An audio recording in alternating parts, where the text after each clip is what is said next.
Welcome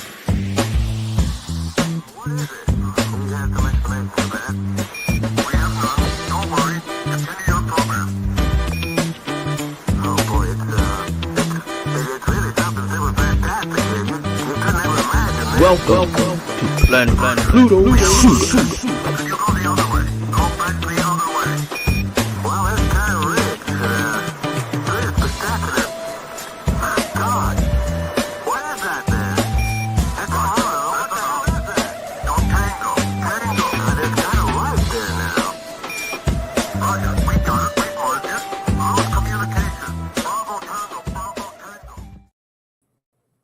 Bravo, bravo, bravo. Whoop, whoop. Tango, tango, tango. Hey, hey. What's happening, all my people with the braces? Good Lord, my mouth is hurting. How y'all doing out there in the world of vanity? Man, this is the craziest thing I've ever done. Anywho, if you have braces, put a crying face emojis. I can barely talk today. I got so much wax in my mouth. Anywho, we are some episodes in right here on Planet Pluto Pseudo. Just in case you're wondering, where am I? You are with Ladosha, Wright, aka Key Lolo. And then right over there, when we get my little finger together, there it is. Cheryl Morrow, aka the Hair Oracle, baby. Hell.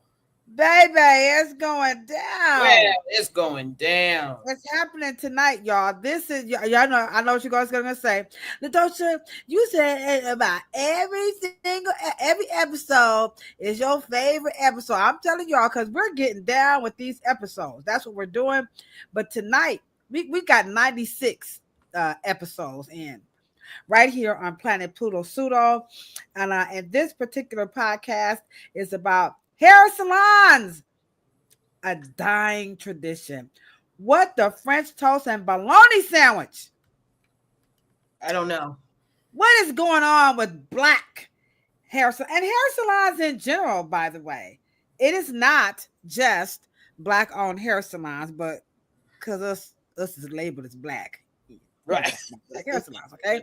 But it's really all hair salons. Now, I'm hoping... Come on in, y'all. Come on in. Don't be scared. Don't be shy. What's up, National BB? What's Come up? on. We love you too, boo. We love you. We love you. We having the conversations everybody's scared to have. Now, I know some of you guys are new and you're just probably wondering, well, what is it? What is it? Okay. What y'all doing over here? So to those of you who are new, welcome. Welcome on Facebook. Welcome on LinkedIn. Hey, LinkedIn, how you doing? Hey. Also, YouTube. We love our YouTube family, and of course, Facebook. This particular podcast is called Planet Pluto Pseudo. All right. And now, some of y'all are like, well, who you be with them little glasses on, looking like? Show me the way you're moving to Hollywood. You're from Hollywood. Hey, what y'all know about that? You know the way moving to Hollywood, Hollywood out there. All right, looking like Hollywood. How about that? Y'all check out my earrings. Y'all better check out my earrings before I tell y'all who I am. Come on, you hood when you wear these. Come on now, grateful and blessed. You know, welcome, girl, home, girl, homeboy, welcome. You know when you wear these earrings, you know what time it is. I see you, LB. Okay, I see you. You love these glasses. Hood, where all my hood people are. Hood. All right. Now, but for real, my name is Ladosha Wright. I am a real live licensed cosmetologist here in the state of Ohio. Okay, my expertise is coloring and Afro hair and all that good stuff. I'm an activist. I'm an author. Okay, and then right over there's I'm a salon owner too, by the way. Okay, there she is. That's my BMF. If you think you know what BMF is, you can drop that in the chat. Okay, her name is Cheryl Morrow. If you think you know what BMF stands for, go on and drop it in the chat. But I ain't going, But that's my BMF, aka the Hair Oracle, my PNC, my partner in cosmetology. Her name is Cheryl Morrow. She is the heiress to the California Curl Empire. She's also an author, an Afro hair activist. She's also a policy advocacy for our industry. She's the editor-in-chief of the SD Monitor News, and she is a cosmetic trichologist. And she is going to be teaching, well, both of us are, at the Beauty Under One Roof Afro Hair Summit that's happening this September. As a matter of fact, how about we go head on and kick that commercial right now? We're going to act like this Channel 5, like ABC, NBC, CBS, CNN. We're going to come back after this commercial break. How about, let's hear the show. We'll be right back after this message. Here we go, y'all. Here we go. Professionals, trichologists, innovators, and icons. The Afro hair education you've all been waiting for happens this September at the Beauty Under One Roof Afro Hair Summit 2025 in Houston, Texas at the Hilton North near Bush Airport. 2 dynamic days of Afro hair education featuring the world-renowned cosmetic trichologist Cheryl Merrill and certified master colorist Ladosha Wright. This summit includes a marketplace, Afro hair fashion show, panel discussion, day party, and concludes with a featured documentary film by Michael Sterling, American Curl, The Rise and Fall of the Curl. You can receive free shuttle and breakfast using the Beauty Under One Roof code. Visit us at beautyounderoneroof.com to get your tickets now. Hashtag Beauty Under One Roof. Deuces. Hey. Song about hey. I wrote that song myself. Y'all didn't know that? I write scores. You know what I'm saying? Score. That's how I write. Let me show them how I write these scores. Wait a minute. I know y'all like, come on, Kilo. You can't do. Watch me write this score. All right. 1 versus. See that? I write down. That's how I write scores. You see what I'm saying, sir? I ain't gonna let y'all see. Okay. Anywho, all right. So it's going down at the Beauty Under One Roof Afro Hair Science Summit this September 14th and 15th. That's Sunday and Monday. And we're going to be teaching. I'm going to do color, and Cheryl is going to be doing the dysfunction of the Afro follicle. So this, all you trichologists, cosmetologists, barbers, we got something for y'all, okay? And it's a host of other people, but we just talk about us tonight, okay? We talk about us tonight, okay? We also have a wonderful guest. We got a little technical difficulties. His name is Mr. Zakee Ali. Let me show y'all where he is right here. Well, come on, picture. Bam! I told you. Now he is. Come on now, ladies. Ladies! All the ladies say, ah, ah. All right. Mr. Zakee, he's getting it together. He's going to be joining us. He is the owner of a Frequency Studio here in a suburb called Garfield Heights, Ohio. And tonight, our topic, when we talk about hair salons being a dying tradition, it's in the context of salon deserts.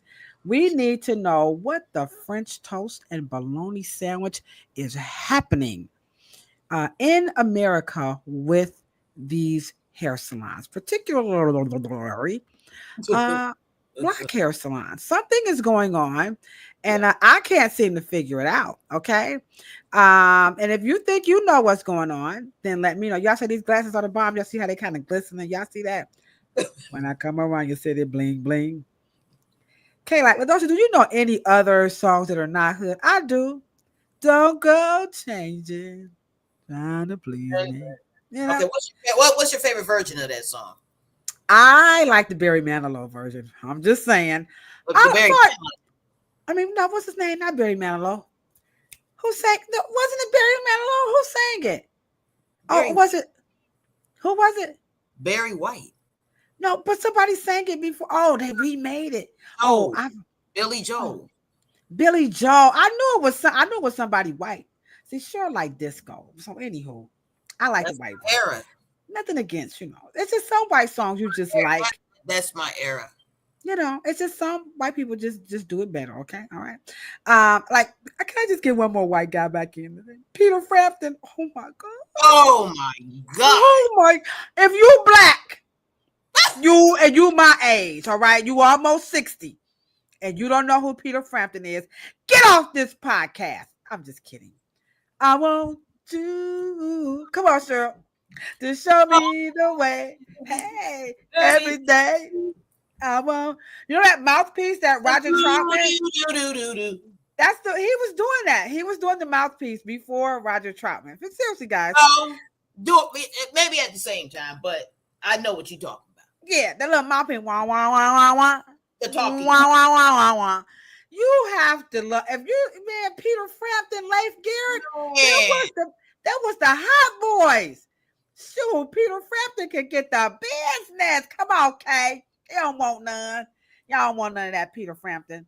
Anywho, so again, the topic tonight, it's speaking of just dying, just with that disco. It's just we need to bring disco back, Right. So that's one thing. Some like music doesn't come back around. Like music, once that era dies, it's over. It does not. It don't. I don't know why they don't let music do that. Because there's a couple of albums I would love to just resurrect. That one is one. Peter Frampton.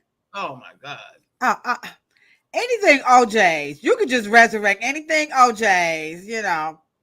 Thank God it's Friday, and I just got paid. Love the world. Oh, your hands on the love train. Y'all like your old love train. Oh my gosh. Oh my God. The hot boys before the hot boys. Come on, Kay. They ain't want none. Y'all better come on through. All right. So again, I think I said 96. Did I say 96 or did I say 97? Let me double check. Hold on. Y'all like, don't know what she's saying. Yeah, 96. Okay. 96 episodes in, and it's all about hair salons a dying tradition. We want to know what is up with the salon deserts. Now, what's up, bro? I love you. Hey, Shan, I was thinking about Maurice today. I was in the bathroom. That's why I'm just kind of a little puffy. I was crying. Y'all. I miss my brother Maurice. I do. I just miss my brother so much. But anywho, rest in peace, Mo. I miss you. So I was a little teary-eyed, but I'm better now. It's okay. We can cry, right, Cheryl? Absolutely. It's great for the soul. It's good. It's good for the soul. It's good for the soul. So now you have it. This is what Planet Pluto Pseudo, two passionate professionals in the industry. And what we're doing on this particular podcast is we're pretty much debunking all the bullfragger paganernacle that's just like coming into our business, our industry, and it's just run amok and it's just messing everything up. Like your car and somebody puts the wrong like gasoline in the car. They're supposed to have like high octane. They put low octane, or they put the oil where there's, people just be messing stuff up. That's kind of like what's happening in the hair industry. And what we're doing on this podcast is we're attacking the information, the content, not the people. Right. Because people be in their feelings. And we're not trying to hurt anybody's feelings. But if you telling a lie, you just telling a lie. Yeah. It's just it just don't own it. Just say, I don't say that no more, okay? And then we're not the gatekeepers. It's the information that has to be told. Mm-hmm. And what we're saying on this particular podcast is that we're not going to partake in that. Ain't that right, Cheryl? No, ma'am. I mean, no, ma'am. Why? Why is that? I'm gonna check with Zakee. Talk about why is that not? Let me make sure our guest ain't lost in the sauce. Go ahead, Sherman. Yeah. Call him and make sure everything is good. Just tap it up. Right. I think the most important aspect is that we're advocates. You can't run on myths and lies and mistruths and falsehoods and misinformation or even disinformation. Information we know to be wrong, and we still say it anyway. I mean, it's just not cool, and it's unethical, in my opinion. We are here to serve the public and to make sure that our industry is the best set of circumstances and the best set of environments to be able for you to ask any question. We should be available to answer them. We should be open. We should be kind. I know you guys would wrap that all the way up in customer service, but I think it goes beyond that. I think it's our duty and our responsibility, and we took an oath and made sure that when we sign off on that license and to in the commerce world, when we trade a good service for $1 and your hard-earned money, that you should get the first line of defense and having the best hair career that we possibly can, and then for you guys to have the best hair days and the best experience you can, regardless if you're going to a barbershop, salon, doesn't matter. We should be making sure that you guys have that experience.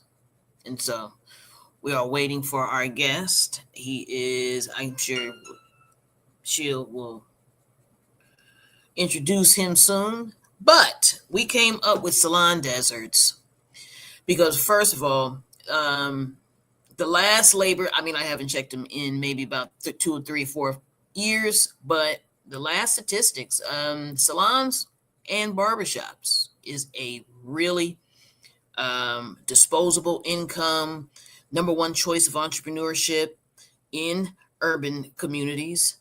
It is one of the longest leaseholders, pays great taxes, but also the most important part, it was one of the number one forces of job creation. Working at salons was really quite an amazing workforce. And we now have something called salon deserts.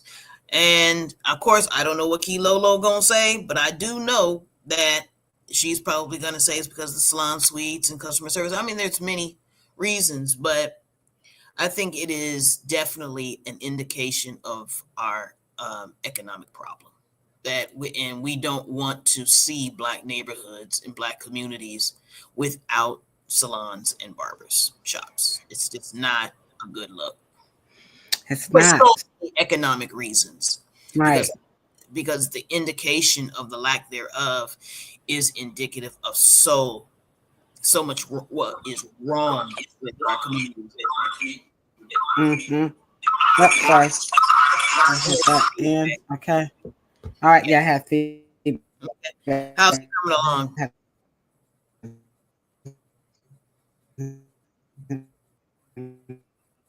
And you're dragging.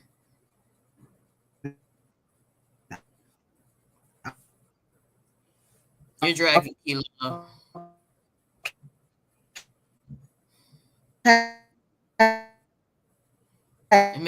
It looks like you're gonna have to. You got to come back in, Kilolo. You're completely buffering there. I can hear you, but you're buffering. I thought Mercury retrograde was supposed to be out. Why don't you come back, go back out and come back in?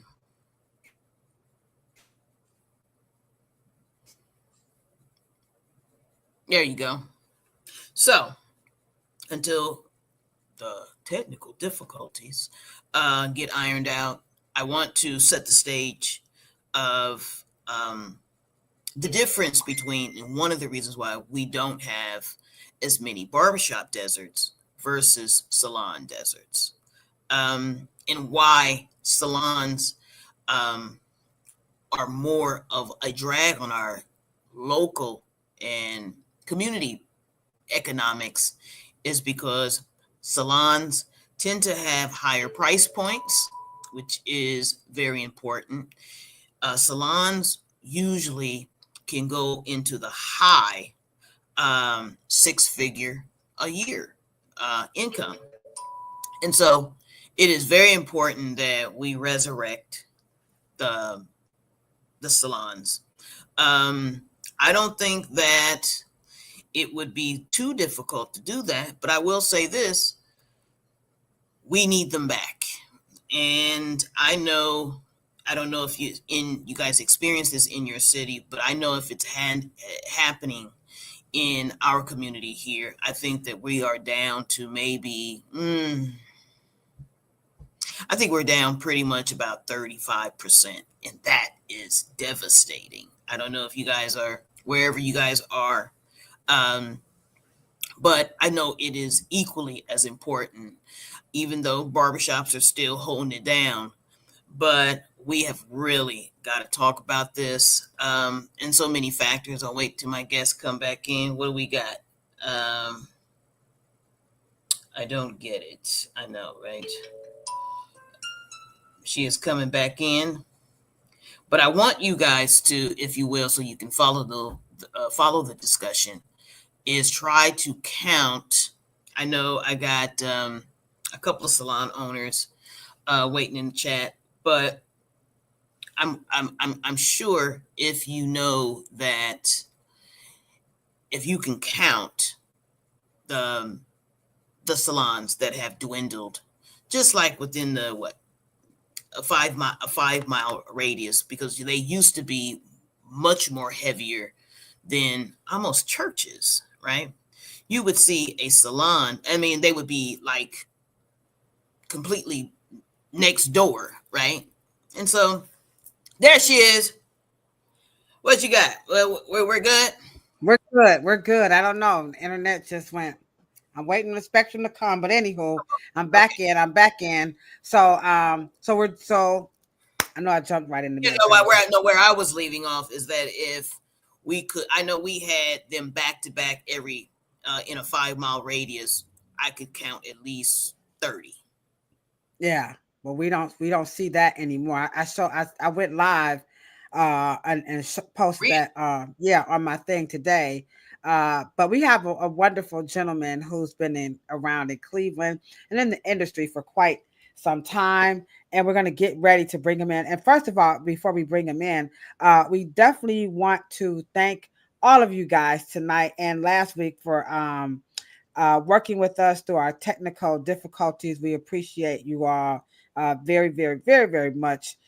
So without further ado, we're going to get ready to bring in our guest. He is, like I said, he's a salon owner in a suburb here in Cleveland, Ohio. It's called Frequency Hair Studio. And he's going to help hash out, and let's really talk about the plight of Black hair by way of hair salons, a dying tradition.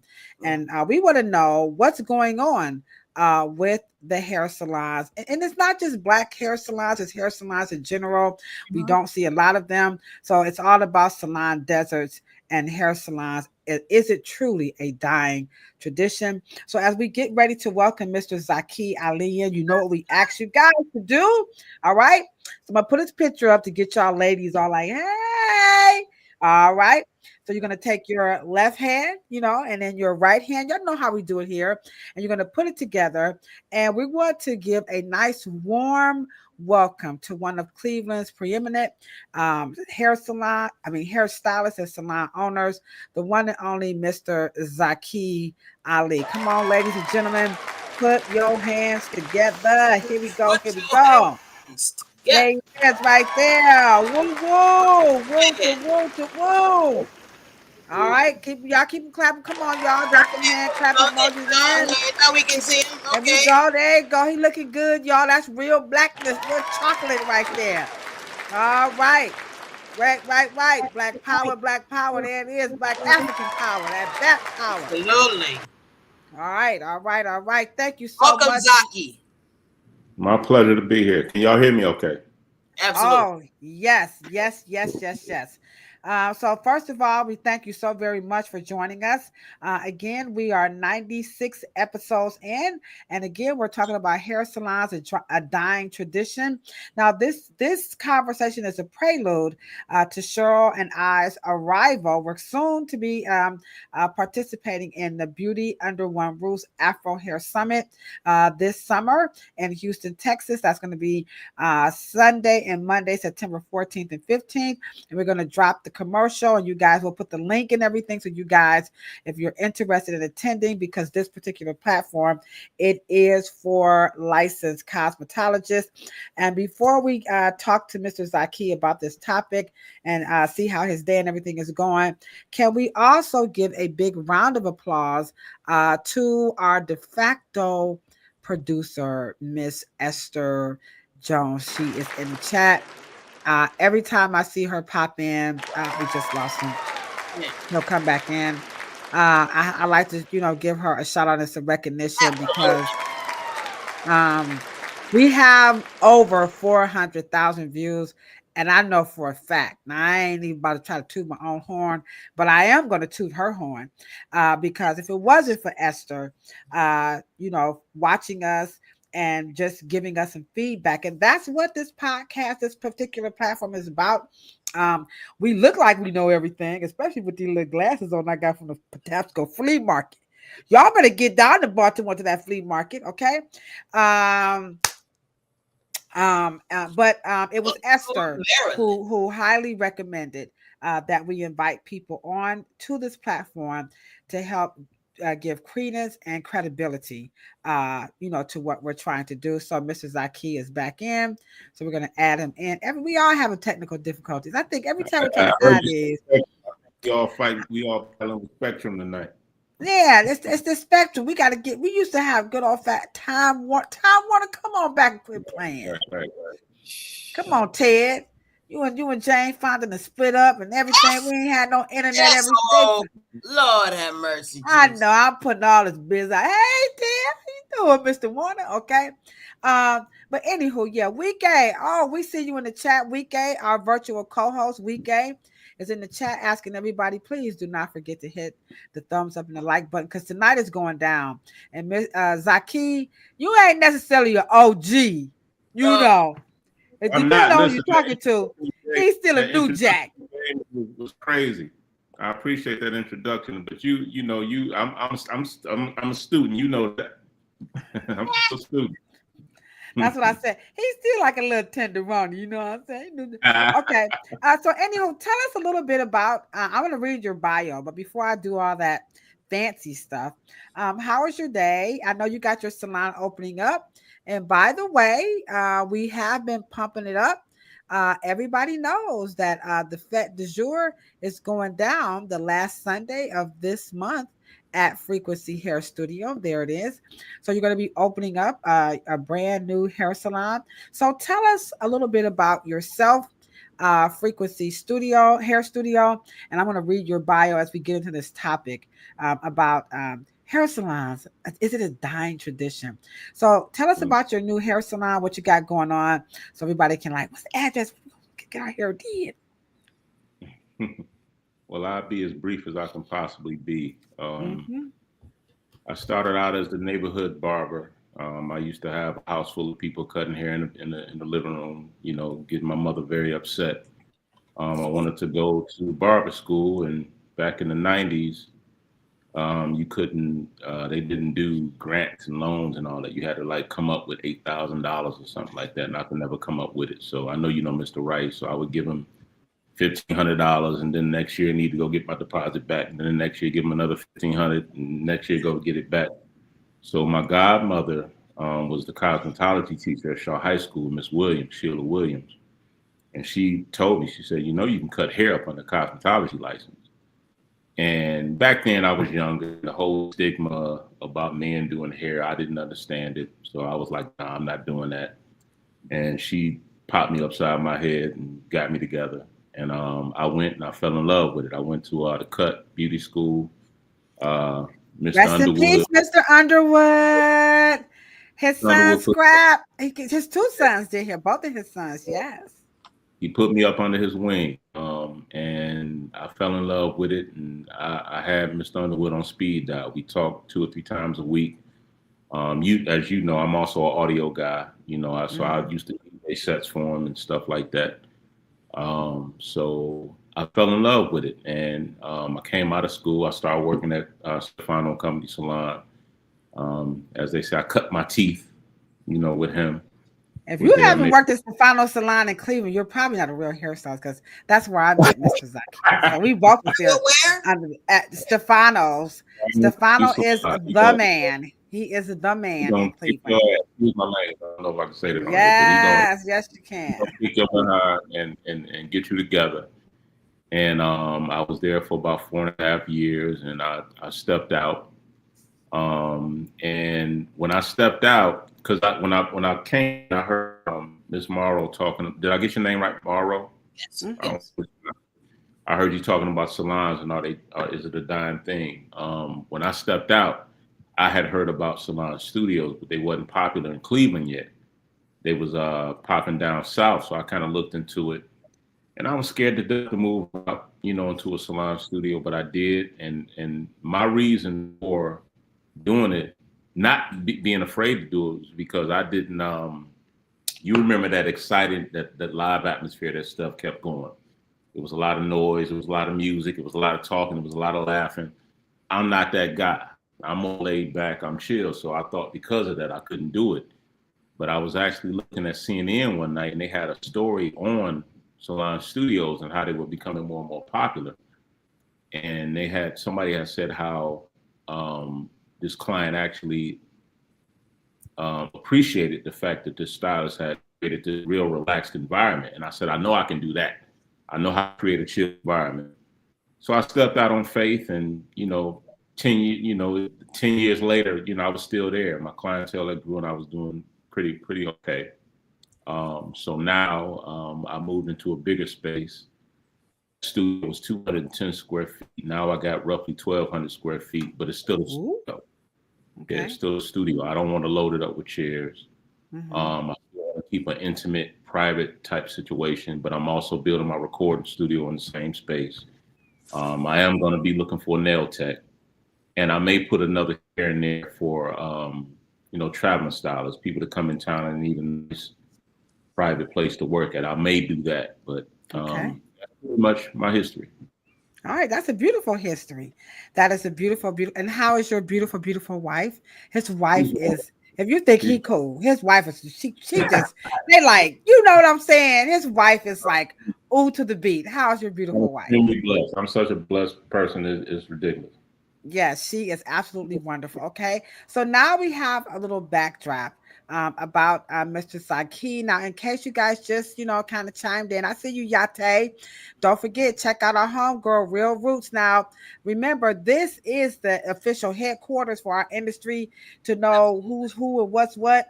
Not the it people. We're talking about the people that's really doing the thing, like this young lady here, Miss Yate of Real Roots TV, right here on YouTube. She's also on Facebook, LinkedIn, TikTok, Instagram. And so she goes live, and her podcast is specific to female barbers every Sunday at 8:00 p.m. and that's EST.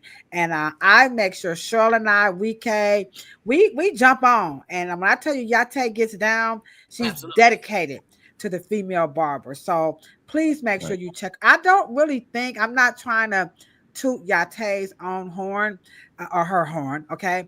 I don't think there's another podcast that's really getting it like hers is for female barbers, because Cheryl talks about the barbering industry being this distinguished club for gentlemen, and it's also a space for a caliber of women.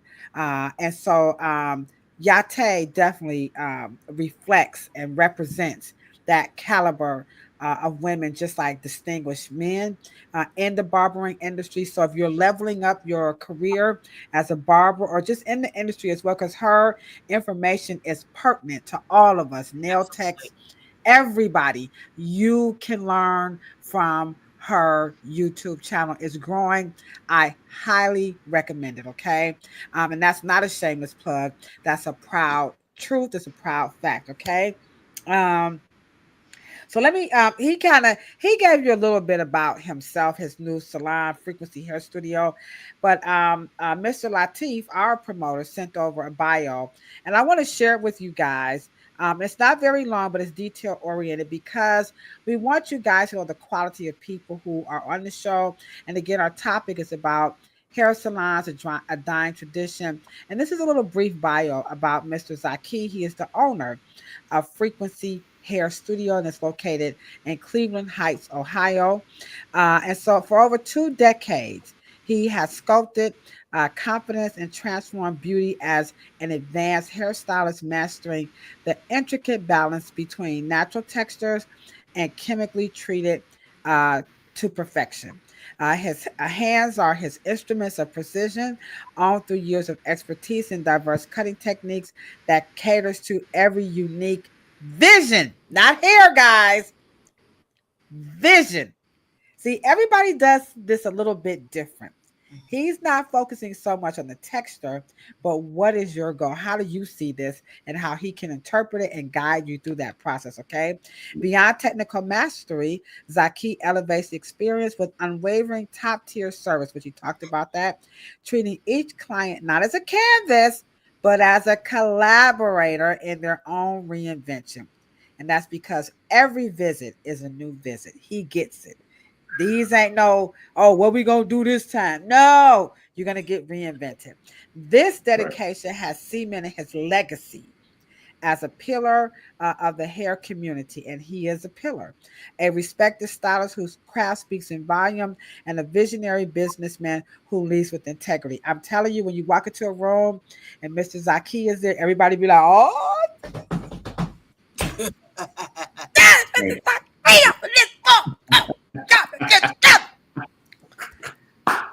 let me calm down, Cheryl.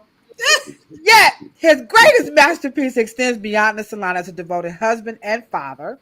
Zakee anchors his passion and purpose, weaving the same care, commitment, and excellence into every facet of his life. He doesn't just style hair, he builds trust, champions individuality, and honors the roots that ground him. And to that, you do deserve a human round of applause. All right, everybody, y'all put your hands together. It is an honor to have you on as our guest. And we're going to get into this topic of salon desert. Cheryl got everybody kind of round up with this topic. So, Cheryl, we're going to pass it over and to Mr. Zakee. But before we have him answer it, what's your take on what the heck? Okay, let me try it again. What? Let me get my mic. Here I go. Check this out. What the heck is going on Yeah. with hair salons?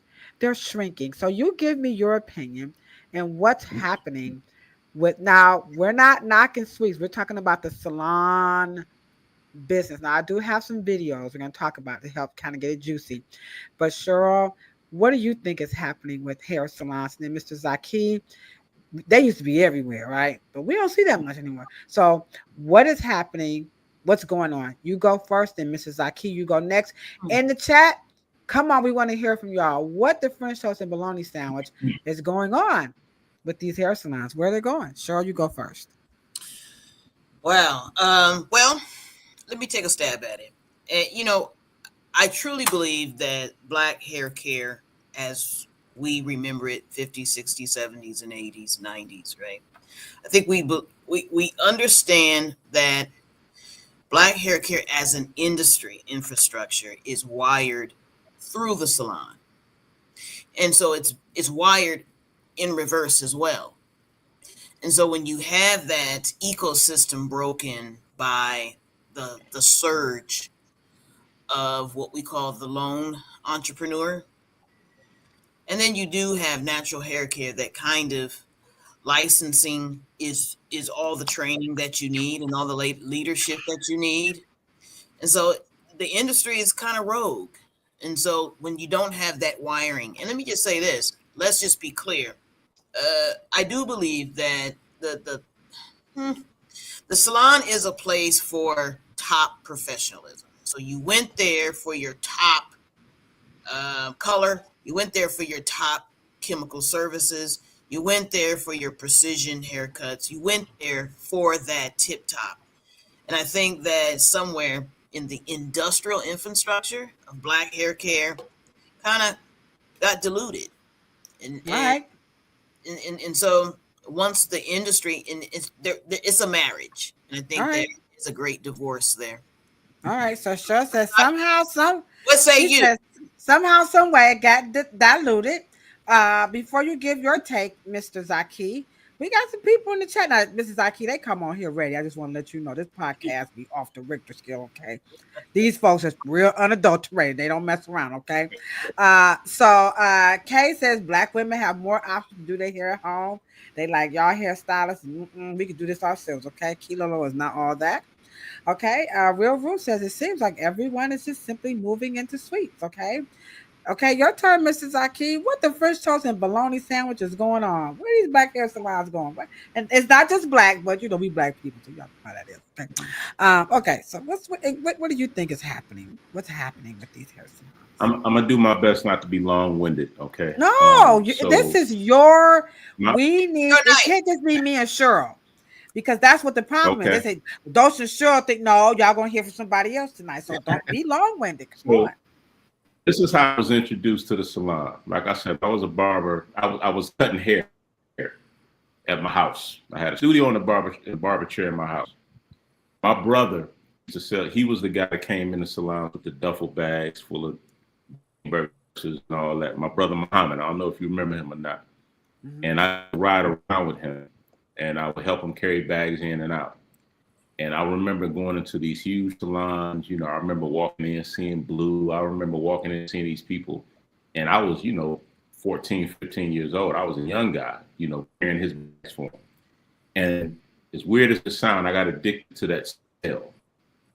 Two things that attracted me, and people laugh when I tell them this, but two things that attracted me to the salon was the smell of the salon. I think it had a lot to do with the nail thing going on. Mm-hmm. And when I saw stylists putting on the sleeve, I don't know why, but to this day I buy shirts to see if I can put clips on my sleeve. It's a weird thing, but I love it. I got addicted to it, and when I told you about the struggle of me even starting to do hair, where my mind was at, when I got into it, what I saw is that the integrity of everything from salons to police to studios and production to everything, the integrity is just doing like that. Nobody cares how they used to care. I cared so much when I came out of school and went and started, working at Stefano's spot. But I would visit salons, like he would take me to salons, I would go to different salons. I call you in a minute and ask you a color question and come up there and see you. I come to your spot, I see professionalism, I see you keeping it going how I need to go, but then I go to another spot and I'm seeing stylists with, bare house shoes on, walking around in pajama pants, and seeing, the whole, you walk in and all you get a hit with weed, you know what I mean? No judgment, but that ain't the place to do it. So the integrity just kind of just dropped. And part of the reason of me moving to a suite is that I can keep the integrity. I can keep quality control, QC. I can keep it, a certain level. Not saying my level is the best level, but I know I wake up every day and I want people to enjoy coming to my location. I want them to feel like when they close the door, I want it to feel like a destination spot. That's how I always, even my little 210 square feet, I got a massage chair in there. I got, bubble wall, waterfall on the wall. I got nice music playing. I got the TV going. Frequency. I'm dealing with frequencies. I'm dealing with the mind. I was taught years ago that the hair is like antennas. You know what I mean? And we all know if you're not careful, you can pick up on these thoughts and take them home with you. So I won't say mastered, but I've learned how to deal with all that. You know what I mean? So when it came to just the quality, I just wanted to present a certain type of quality. So to answer your question, I don't see a lot of people keeping the traditions going. I keeping the integrity going. I see you, I see Blue, you know what I mean? I see a few other people that's keeping it going, but people can, and then another thing that I really appreciate is the fact that I'm cool with you. I'm cool with Miss Green. And I remember y'all I don't know if y'all still doing it, but y'all was going back and forth to Columbus, fighting for the stylists and doing little things. Of course we fight something. We didn't have Cheryl come down. See, people don't want to believe, but I keep trying to tell y'all. I know. I know. So I don't, nobody even cares about that. And me, you might not see me a lot, but believe me, I'm following you, I'm watching you, I see you post. You know what I mean? We see Yeah, each you're other on out the the post. You're definitely on the post. I would You agree. know what I I would mean? So agree. I keep up with it because I want to keep the integrity. I want to keep the quality control because I love what I do. You know what I mean? I actually love what I do. So I just think it's a lot of people. When I was in hair school, it was me, and I remember my first maybe month and a half. It was me, and it was maybe 30 to 35 women. I almost quit school because I couldn't deal with the constant talking. Honestly, I'm a man. I couldn't. Like they never stop talking. You know what I mean? I went to Mr. Underwood, and I'm like, I can't handle it. And he had told me it's like it'd become like background noise to you. You know what I mean? And it eventually did. I knew how Tone it to out. yeah, you tune it Okay. out. Right. So Um, so but what I'm seeing here between you and Cheryl's comments, I'm just kind of, I'm being the true co-host. You know what I'm saying? I'm gonna get some shit started right now. I'm about to get it, get it y'all. started. Get it started. Get Here it come started. y'all. Okay, because now what I'm hearing, Cheryl is saying diluted. Mhm. You're saying integrity. You both are talking about a tradition and younger people. So from the both of y'all now, because y'all know me, I'm just gonna be the instigator. I'm gonna let y'all. I'm gonna be like this. I dare you knock this off the shoulders, okay?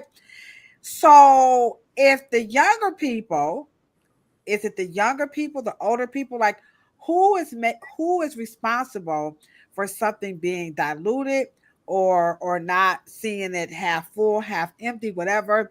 Is it the newer people who don't get it, or is it the older people who are not making sure that the younger people get it? Or Cheryl, am I way off my kilter in the chat? What do you, because we have to find out, there is a culprit to something that's being diluted. There's a culprit to being something that's compromising the environment, because Yate is in the chat saying you can control the environment. Something is the culprit to the loss of tradition. So Cheryl, and I'm just, because we got to own our own stuff. We cannot make it seem like it's something that's happening to us. So it's either us or it's outside of us. So Cheryl, what's your take? And then Zakee, because we got to find out. That's what we're talking about. Hair salons, it's a dying tradition, but what could be the culprit? Mhm. And because we're going to get to some solutions, of Let me course, let because me, I let me have a put, clip. yeah. And after you guys talk, I'm gonna show a clip of what Okay. one person see what the problem is. For sure, you take it away, and then Mrs. Zakee, she's gonna pass the mic to you. Okay. Let me give you. Even though every house has a kitchen, right? But it doesn't mean that the restaurants are dying. The restaurant industry is dying because, of course, you can say what you want. It's nothing like going to a restaurant and getting the real Thai food or the real Mexican food or the real soul food, whatever the case may be, right? All right. And I really truly believe, and this is probably because Mr. Morrow was my dad, but every industry you have to be on the technological wave of things, and I think the fate was sealed the moment Black hair care, after technologically having to answer to understanding that going into locks and braids, because you have to remember, why is there a braiding spot? They're not going anywhere, right? Because people are won't they don't they're not braiding their own hair. And so I think that the salon is just a place, and I think one of the K said it, natural hair, in terms of, because we don't have barbershop deserts, we have salon deserts, because Oh, guys are not cutting their own hair, not at even though they can, they don't, right? But the salon, you don't have any reason to go in there unless you are giving that performance and that customer service, and you are giving services that they can't replace. But Black salons, once again, the salon is tied to the industry, and the industry right now does not have enough edge. They have not given the stylist enough edge to edge the client out of their home skills. There's not enough edge there.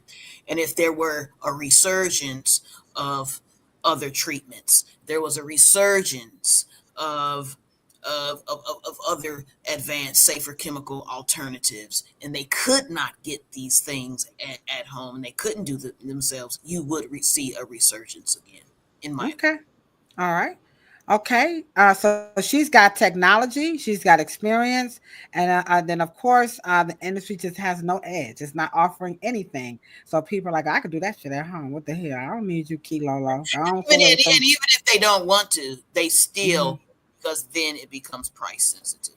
All right, come on, chat. How y'all feeling? Is Cheryl, is she hitting the nail on the head, or is she banging on her fingers? Okay, Zakee, what's the culprit to dilute it? Lack of integrity, loss of tradition, and just crappy environments. What do you think could be some of the culprits? And don't forget to hit the thumbs up, because the building is getting pretty full. Y'all come on in, get y'all little Kool-Aid. Come on, get y'all little potato chips, y'all Doritos, and y'all little, cucumber slices. I know some of y'all vegans out here don't eat no, salty snacks. Okay, so come on and get in. And Mrs. Zakee, you take it away. What do you think could be the culprit? Do we have some ownership in this ourselves? Cheryl's given a nice, robust, what could be to some contributing factors. Well, like I said before, the integrity in everything is kind of going down. I look at how easy it is to get online on social media, and when COVID happened, I believe we all as stylists, I know I was struggling. I was thankful to have a bunch of people to I called it paying it forward. I had a lot of people pay me for when I opened back up, so I was able to maintain. I'm so thankful I developed those relationships with clients. People were very generous. Yes, they were. God, to bless, but I had a few people to where, I would set up my camera and I had to show people how to cut their own hair. So use this guard, use this shampoo, you know what I mean? And people appreciated that. So while I know people, and I'm not saying this is not an issue, I know people do their own hair at home, and we all know some people kill their hair and come in and we got to fix it. Every 2 to 3 months we fix it and send them out, and they see it 2 or 3 months. I got a lot of those too. But I just think that the amount of information that people are damn near forced to consume in this thing, people don't realize they don't understand that they need certain things. People are more willing to try to, change my own oil. You know what I mean? Cut on hair. So you think the culprit is information overload? Overload. I do. They have too much information, and it's in such a mass that I think only a divine situation can stop it. I don't really think there's no way out of it. I think we have to kind of set ourselves in this particular choppy water. We just got to figure it out, because I really don't see it going. I miss it because I never got the experience what you both experienced. I never got the experience that 20 people in a salon and everybody cool with each other, and just that. I never experienced that. I've been okay, so now how we doing this now? Okay, how is it that he did not get to know how to do that? Because now we getting there. Y'all, you see where I'm going, Kay? What's up, Lisa? How you doing? You agree? They said that they're agreeing with you. That is very, overwhelming.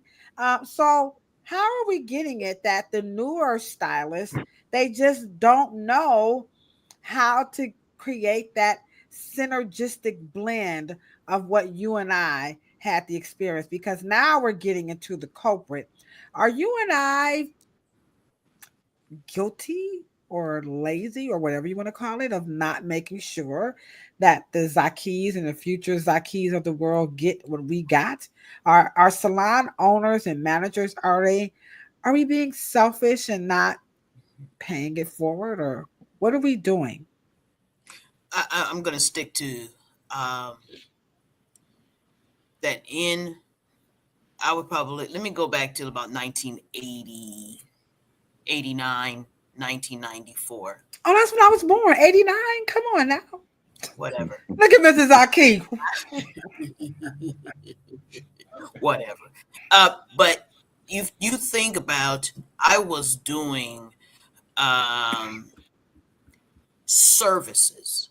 I was doing hair loss as well as a consultant. I was doing that too. However, but I was doing 1,600 in tickets in that time, that era, and I was $250,000 a year in a commission-based salon because of the last name of the salon I was in. I didn't have to get customers. I didn't have to, because so they went to a branded salon with the last name Morrow on it. And because that name was indicative of the curl, the no lie relaxer, it was the technology that brought them in because they could not get it anywhere else. The style and trends and the services and the chemical services and the texture altering and texture enhancement and all of the style at that point was not home. It would be 20% of people would buy these things in the store and then apply them at home. We would call them kitchen salons, right? But at that time, that was the wave that, and I was commissioned. And so I was in charge of the real estate of that chair, as Mr. Merle told me. So I would make sure that they also spent money in the beauty supply, and I would get that the commission off of that too as well. Those kinds of systems do not exist anymore because the industry does not have those services tied to the salon professional chair in and of itself. The chair now is a twist or a braid or it's this or it's that, and those things can be done at home. I'm going to stick with that, and that's my story. She said, that's my story. I'm sticking to it. Now, it's funny you would say that. Now, Mrs. Zakee, I just want to let you know, Cheryl has no idea where I'm going to get these clips from. All Cheryl does is she do what you do. She click on the link and she say, I don't know what the hell Kilo gonna do today. So y'all heard what she. Go ahead. Can I just say this real quick? Sure, go ahead. I didn't do my research. I didn't do my research thorough enough, right? I've been scrambling, getting ready for this grand opening. I know the name Morrow, but I didn't realize who I was on this chat with. So it's an honor to be on this with you. I didn't realize that. So it's an honor. He like, I done hit the trifecta tonight. Wow, yeah, that's pretty cool. It's an honor to be on here with you. It's an honor. I'm already honored with Ladosha, but that's just added.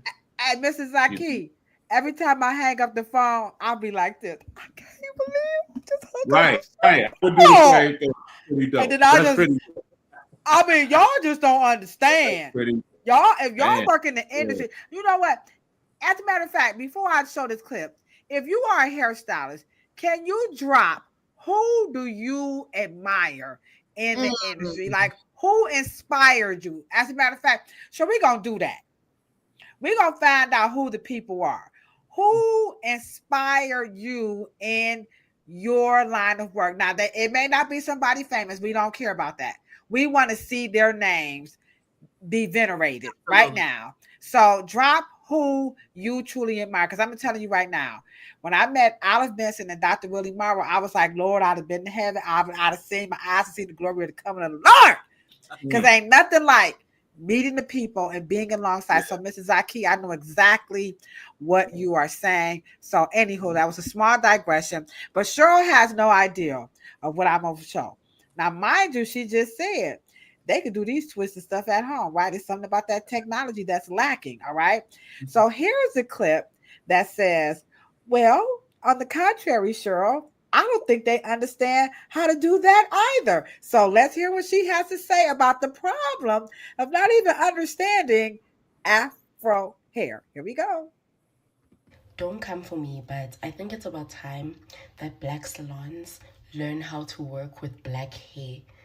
I can't be going to a salon with an afro. My afro is getting hair dry to the point where my hair is breaking. It is quite literally breaking because someone can't work with an afro. Like, why the heck do you have a salon that's catered to black people if you can't work with an afro, if you can't work with black hair? It makes no sense to me. Like, it makes no sense that I must go to a salon only if my hair is relaxed. It makes no sense. Like, can't be hair drying me to the point you're pulling my hair is breaking, I'm seeing chunks of it on the floor. For what?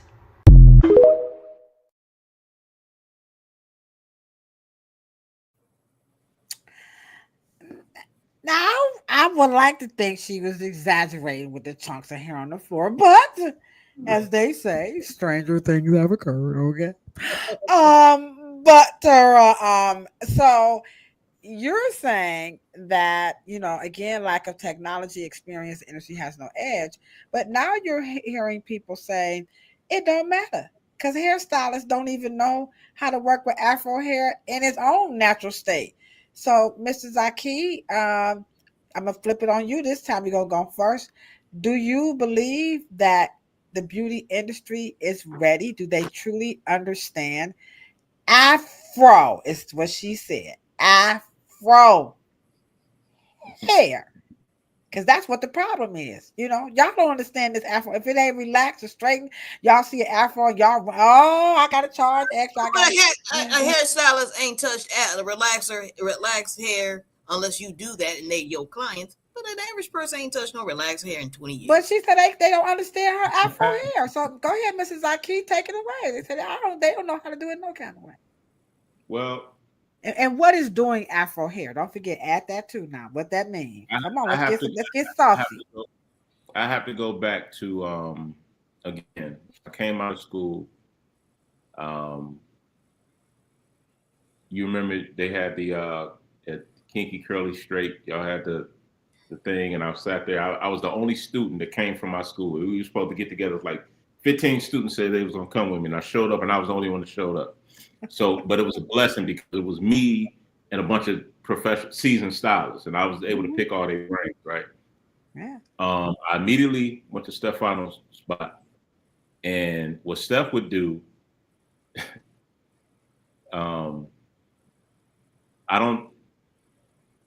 he would put all the natural clients in my chair. Most of the natural clients that had hair that would start out with an afro like this, but it's really that long. He would put them in my chair, and he taught me a certain type of blow dry. He taught me how to stretch it out and do what I needed to do. So it became something that I don't mind doing. Now, I noticed that a lot of stylists, they run from them tight afros. I don't run from them because it's like I was kind of like trained up on that. It's not that difficult for me to do. So I don't know what to. I don't know. Do you think that the cosmetologists today, to her point, she says, now there may not be that much technology. She gonna, I'm just paraphrasing. She ain't said, but I'm just gonna put it in her mouth. And they may or may not have. They have all the experience in the world, and they may or may not have all the technology. That's neither here nor there. But when it comes to this Afro hair, they don't know what they are doing. Do you believe that cosmetologists today really do not know how to work with Afro hair? Thank you for keeping me on track. I don't think they're interested in it. I think that a lot of them are just chasing money. I just think a lot of them just chasing money. Zakee, hold on. Wait a minute, Mrs. Zakee. Wait a minute now. Hold on. Wait a minute. Wait a minute. They hear half of it off and charge them $200 for it. That's what I'm doing. Hold on, Mrs. Zakee. Wait a minute. Arnold got something to say. Here you go. Mm-hmm. What you talking about, Will?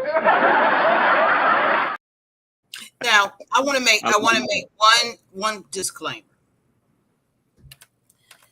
and I would say this to her.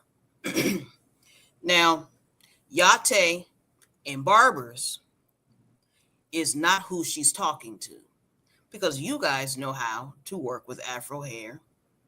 But there's a slight disclaimer. Those types of clients, 9 times out of 10, I'm going to lower it and say 8 times out of 10, want us to turn Afro textured hair into something that Afro hair don't do. Won't be. I agree. All right, chat. Hold on. Chat, y'all see that? Hit that. We may say That's what she's talking about. At the end of the day, everybody can cut your beard, Mr. Afro Beard, right? Don't nobody expect you to say, hey man, people don't know how to cut no Afro beards. Why? Because you just combing it out and cutting it. These girls want their natural Afro textured hair to look like Afro hair. They want you to turn it into something. Keep it natural, use natural stuff, but they want you to turn it into something. And that is what she means, don't know how to work with Afro. That's what she means. Now, okay, guys, hit the thumbs up button. WeK, you still winners because it's getting hot in here. So take off all your. Okay, so now we're talking about hair salon, a dying tradition. Go ahead, Cheryl. Keep going. No. Can I get an amen, Zakee? Because that they not coming in talking about fork it out and let me go out of here like Angela Davis. They not talking about that. Yeah. So what I have learned is that it's up to me to not be so stuck on how much I'm gonna get paid for the service. Because if I gotta tell them my point is the consultation is extremely important. Okay, it's important for me to let them know, especially when they bring a picture in. I'm used to laugh. Some people bring some. We all experience that. They bring a picture in that we're not getting to that. You know what I mean? So it's up to me to explain to them where I can take them. And a lot of them, I've learned a lot of them won't come back because they're not hearing what they want to hear. And I've grown to the point where I'm okay with that. You know what I mean? Okay. I have, you know what I'm saying? So in the quest to find out why are Black hair salons going away, okay, we see something very interesting that's happening, right? So according to now, this is the loss according to Cheryl and Zakee, is that we're off the pulse of what people are actually looking for. And so not only and we're getting what's going on, Miss Jeanette? Welcome back. Not only are we not on the pulse of the people of what they're looking for, but us as professionals, we don't seem to have the ability to come together to address that pulse. And as a result, people are saying, well, what's the use of me going in the hair salon? Because according to Cheryl, the salon is responsible for the brand, which should, bring in the customers. And the branding could be tied to technology, experience, and industrial edge. So if the salon isn't doing that, and the customers are saying, well, y'all ain't getting it. And so the stylists are like, well, why do I need to go and work in a place that's not offering me anything? And on top of that, they have no customers. Right. And let's be clear about something. The salons that are there, they're not leaving. They're there. The ones that are there. We're talking about a resurgence of actual people who have graduated 10 to 15 years ago. They're not opening salons either. They're not. So let's just be clear, because whoever got clients and going to the salon, they still going to their hairstylists and been the hairstylists there for 10, 15 years, 25, 30. They've been going there, right? Okay. But the key here is my question to Zakee and you too, Ladosha. Is there because I do think that this is dense. This subject is dense, right? Mm-hmm. So, it's going to have a lot of components. But my whole thing is that if we say that the legacy and the integrity and the environment has gotten really lax, right? Okay. Mm-hmm. I know when I had my salon, it wasn't lax. So, but I understand what you're saying. But let me ask you guys a question. Do you think that also the retail space inside of urban communities are not available? No, that's number one. And number two, double question. And number two, is that they are maybe there's issues with credit and leasing and financing and that kind of thing. Okay, Mrs. Zakee, do you want me to go first, or you want to take a stab at it as You to? go first. Okay, all right. Here's the thing when Mm-hmm. it comes to now. Again, salons are not a monolith. Everybody has a right to do their business the way that they want to Of do it. course. Now I'm 25 years into the industry. Some people have a lot more, and if you want, feel free to drop in the chat how many years you have in the industry. So just so you guys we can just kind of gauge. And if you're not in the industry, how long have you been going to a hair salon? Okay. So let's do that. And if you've never been, just put NB. Like I've never even been to a hair salon. Okay. But when it comes to I'm gonna start first with the credit. All right, the money issue. I would say that is a definite yes. Because for me, now don't laugh. Now I didn't even know you had to have credit to go, and I didn't. I did not know. I did not know that. I thought it was just kind of like, when you go to rent a house, you know what I'm saying? You got a job, you show your proof of income. I mean, they make sure you legit, but I didn't know they like ran it. You know what I'm saying? So I do think that because I did not have that. I didn't even have the credit established.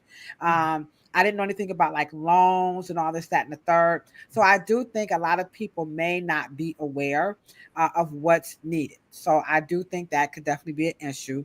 That's number one. Number two, on the flip side of that coin, is when you talk about the retail that's needed in the hair salon. I would say, for the most part, now this is my experience. Okay. I I I think I'm like the only salon that has like a full retail line. Some salons may have one. We're not talking a concept like Aveda. They may have like a local brand, like a Design Essentials, or, when Dudley's is out, they can have Dudley's, which those are great brands. Okay.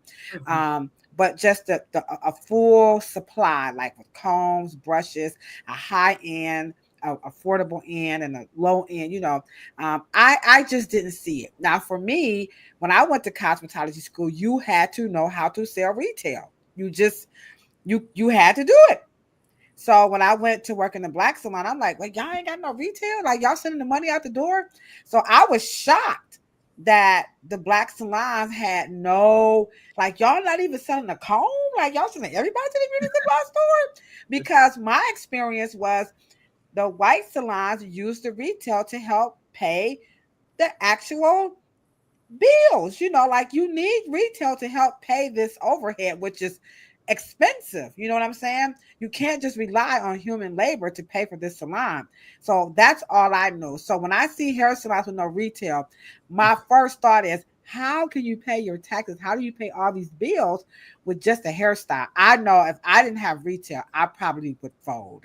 I'm just speaking for myself. Okay. So that was a long answer, but that's my experience. Mrs. Zakee, what's your experience with people having the credit and understanding to open a salon, and your understanding of retail? When I left Stefano's and went to the salon suite, um, other what's his name? Oh my goodness. Miles, I can't think of his name right now. But he extended me roughly $500 or $600 worth of credit to get my whole back bar together and get me set up for work. And I realized for the maybe 3 to 5 years that I was still treating it like a hustle. You know what I Hmm. mean? Remember the 35 cards a day and remember all that? I was Yes. for like 3 to 5 years. I was hustling. So I might make $500-600 a day, and then the next day I may make $200. The next day I may make $50. The next day I may make $1,000. So it was just like I was hustling. So I'm bringing it home. I'm paying house bills. I'm just doing whatever I had to do. about 5 years in, I said, I have to start turn this into a real life business. And that's when I got hit with, my credit wasn't where it needed to be. I didn't have the resources I thought I had. So I hit a small, maybe a 6-month depression because things wasn't working out the way I needed it to work out. And I couldn't get further than, I couldn't get to a certain place. But I had a few people come in and kind of help me out and help me get credit in certain places I wouldn't otherwise been able to get it. Mm-hmm. Even with the retail, I treated it like a hustle. Like I never kept. I would keep like I sell DECA products. Remember, I kept Torian, I kept Dornay stuff in there. Mm-hmm. But it was more so I may buy 3 cans of this, 5 bottles of that, because I know I have 5 clients that'll buy this and 3 that'll buy that, and my shelves will be empty until somebody said they need something. Right. Didn't graduate to just buying a case of something, having it, and actually shampooing my client while I'm telling them the shampoo I'm using and you need this at home with you, until like 2 years ago, to be honest. Like 2 years ago. So now, this space I'm in right now, I have a lot of retail shelf space, and I plan on keeping it loaded. And even if I'm not my client, I'm gonna have things available.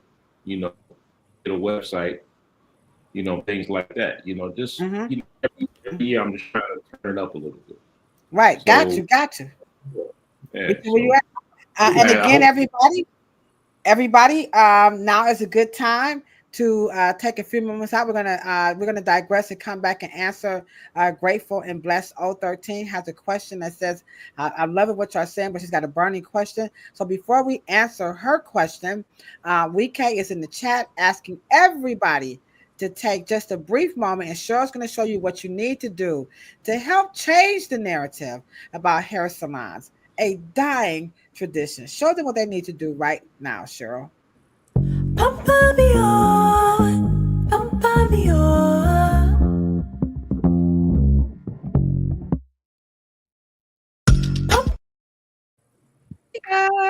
let me just say this.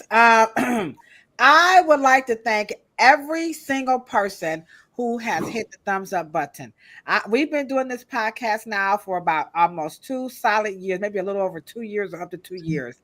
And this is probably like the first podcast where people are really hitting the thumbs up button. So it's either because we are doing a really good job or y'all think Zakee is fine as hell. Now, I don't care why y'all hitting it, okay? But if it's because of Zakee, then Zakee, you got to come back, because we are so excited to hit those thumbs up buttons. We really appreciate that, guys.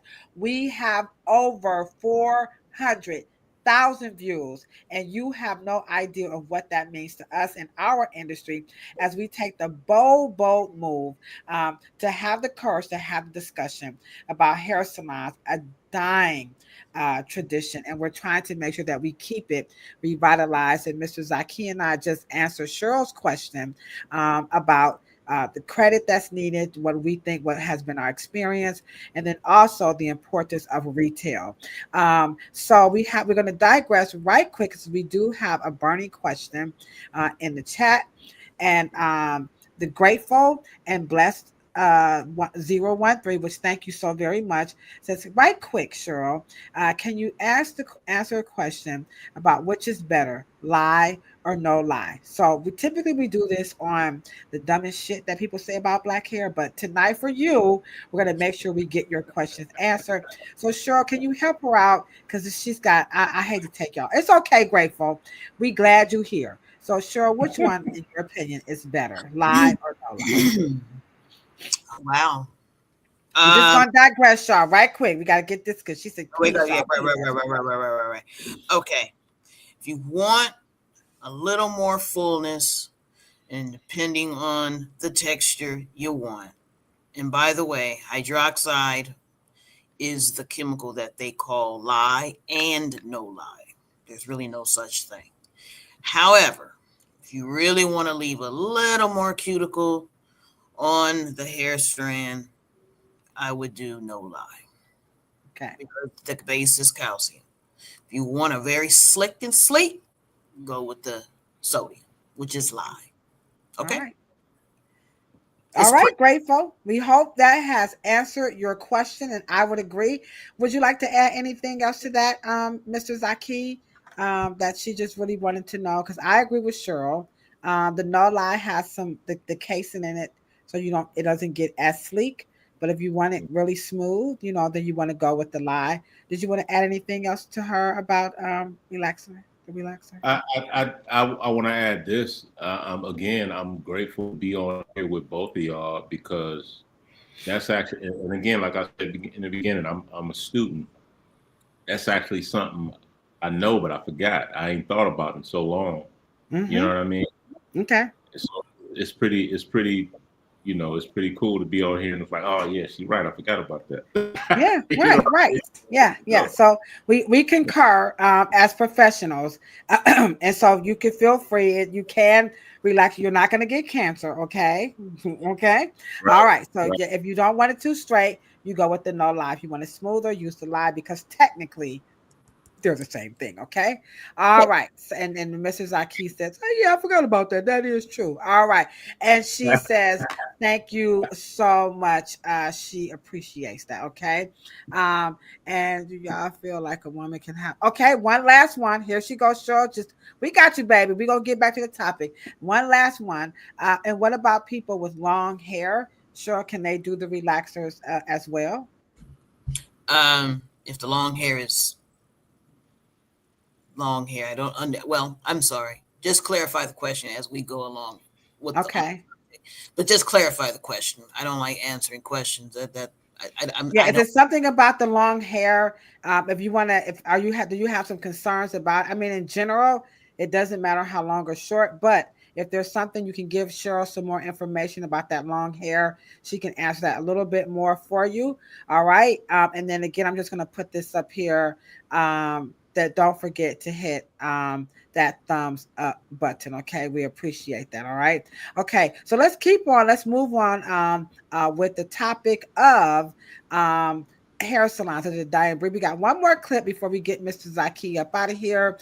And we had a little technical difficulty, so we are running a little bit over. So we appreciate you guys so very much.